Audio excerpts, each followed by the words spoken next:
Welcome back to Bay Area Focus. With us now is author of The Heart of Henry Quantum, Pepper Harding. Thanks for coming on the show. Thanks for having me. It's a pleasure. All right, so this book, we love it because it's set in San Francisco. It is. And it's kind of like a love letter to the city, right? It's exactly a love letter to the city. I've been here since the 70s, and it is my town. I own it. And in this particular book, it's a love story, but it's also a love letter to San Francisco. It's about a character who, his name is Henry Quantum, in his head all the time. And wherever he goes in San Francisco, it presents something to him to think about so he can understand life a little bit better. But the basis of the story is that it's like 2 days before Christmas. He wakes up and he has forgotten to buy his wife a Christmas present. Oh, so, the terror. So he works in an advertising agency down in Jackson Square, and he decides instead of going online or whatever, he'll take a walk from Jackson Square to Union Square to buy his wife a bottle of Chanel No. 5 at Macy's.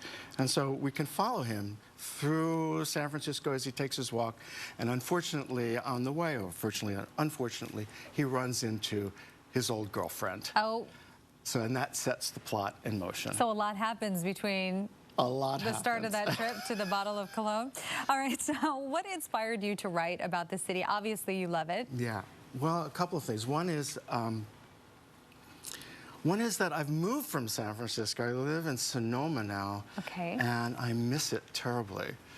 My wife is not very happy when I say that, but but I do. So that's one factor. It's a different lifestyle, right? It is, but there's just something about San Francisco that that brings out the best in people and brings out the best in me, I think.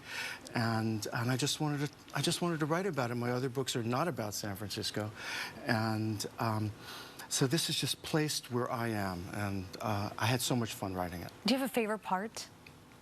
Or is it the whole book? The whole book is the favorite part, of course. There are a couple of things, like in Union Square, where everyone is ice skating, and it's all fake, and yet everybody is having such a great time. And my character kind of sits there and he ponders it, and this fellow sits down next to him, looks like Santa Claus. That's one of my favorite parts. So Henry Quantum seems a little quirky. Very quirky. Yeah. How did you come up with this character? Okay, so I have a couple of friends with whom I have these very long, involved conversations about science, about art, about all this stuff, but we never know what we're talking about. We just go on and on and on and on, and one thing leads to another. So I was taking a walk with one of my friends, and I said, I wonder if I could write a book about a guy who thinks the way we talk. And then I thought, that'd be a very boring book. But my friend dared me to do it, so I went home and I wrote it. And it's interesting. It is interesting, as it turns out. Right? And it's getting pretty good reviews, and it's being translated in a whole bunch of languages, so I think it will do pretty well. So the book, it's told in alternating perspectives. Right. Do you have a favorite point of view?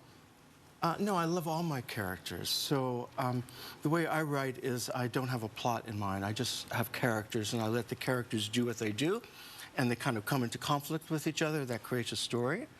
So I have three characters. I have Henry, I have his wife, Margaret, who's very together, and I have his girlfriend, Daisy, who's a little wacky.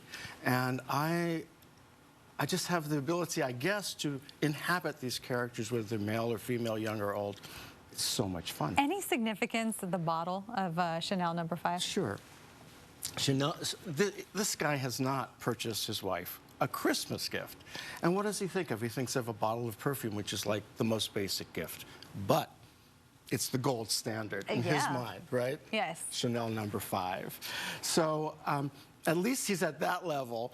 But we know, at least from the beginning of the book, that there's something not quite right in the marriage, because he should have already had a gift for her. At least if he forgot the present, he's going to Chanel No. 5. I mean, you can't go wrong with that. Right. I mean, you wouldn't mind having a bottle of Chanel. Not at all. Did you bring one? I guess not. All right, Pepper, thank you so much for coming on the show. My pleasure. For more information on the heart of Henry Quantum, just log on to pepperharding.com. Again, that's pepperharding.com.